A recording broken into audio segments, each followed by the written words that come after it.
మొదటి పట్టణము యెషయా గ్రంథము 11వ అధ్యాయము వచనములు 1 నుంచి 12 వరకు. ఈశాయి మొద్దు నుండి ఒక పిలక పుట్టును, అతని వేరుల నుండి ఒక కొమ్మ ఎదుగును. దేవుని ఆత్మ అతనిపై నిలుచును, అది విజ్ఞానమును వివేకమును వసగు ఆత్మ, దూరదృష్టిని బలమును ప్రసాదించు ఆత్మ, దైవజ్ఞానమును దైవభీతిని దయచేయు ఆత్మ, ప్రభుని భయము అతనికి ప్రీతి కలిగించును. అతడు వెలుపలికి కనిపించు తీరును బట్టి గాని అన్యులు చెప్పెడు మాటలు బట్టి గాని నిర్ణయములు చేయడు. అతడు దీనులకు న్యాయంతో తీర్పు చెప్పును, పేదలకు నీతితో న్యాయ నిర్ణయములు చేయును. అతని వాక్కు దుర్మార్గులను దండించును, అతడు విధించు శిక్ష దుష్టులను సంహరించును. అతడు న్యాయమును నడుకట్టు వలె ధరించును, సత్యమును దట్టి వలె తాల్చును. తోడేలు గొర్రెపిల్లతో కలిసి జీవించును, చింతపులి మేకపిల్లతో కలిసి పొరుండును. లేగదూడ కొదమ సింహము కలిసి మేయును, చిన్న బాలుడు వానిని తోడుకొని పోవును. ఆవు ఎలుగుబంటియు కలిసి మేత మేయును, వాని పిల్లలు కలిసి పడుకొనును.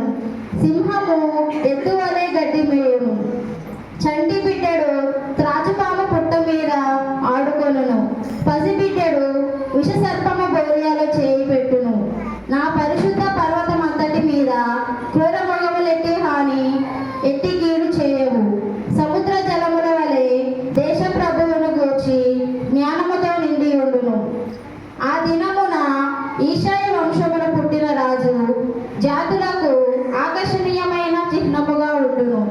జాతులు అతని చెంతకు వచ్చును, అతని నగరము ఖ్యాతిని బడియును.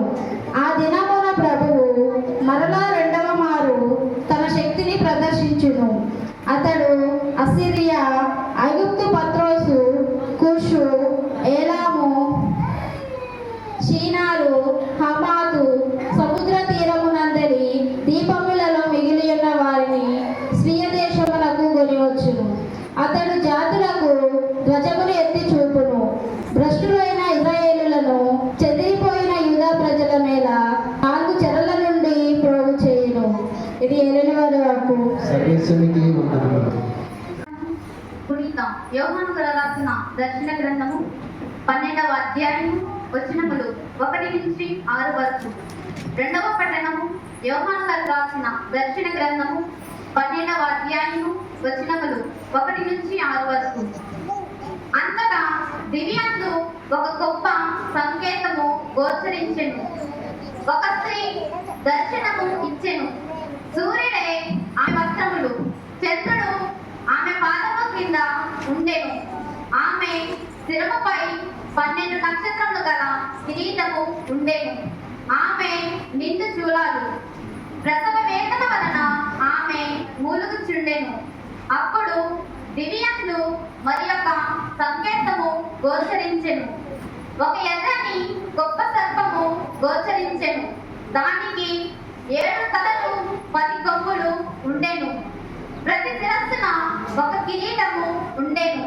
అది తన తోకతో ఆకాశమునందలి తారకలలో 3వ భాగమున చుట్టాలు చుట్టి భూమిపై పడద్రోసెను. ఆ గర్భవతి ఎత్త ఒక సర్పము నిల్చెను. ఆ చూలాలు ప్రసవింపగానే శిశువు మింగ ఆ సర్పము చూచుచుండెను. అంతటా సమస్త జాతులను తన ఇనుప దండముతో పరిపాలింపగల కుమారుని ఆమె ప్రసవించెను. కానీ ఆ బిడ్డ ఆమె చేతుల నుండి లాగివేయబడి దేవుని వద్దకు, ఆయన సింహాసనం వద్దకు తీసుకొని పోయెను. ఆమె ఎడారికి పారిపోయెను. దేవుడు ఆమెకు ఒక నివాసము ఏర్పరచెను. అట ఆమె 12 మంతల 60 దినముల పాటు పోషింపబడును. ఇది ప్రభుని వాక్కు.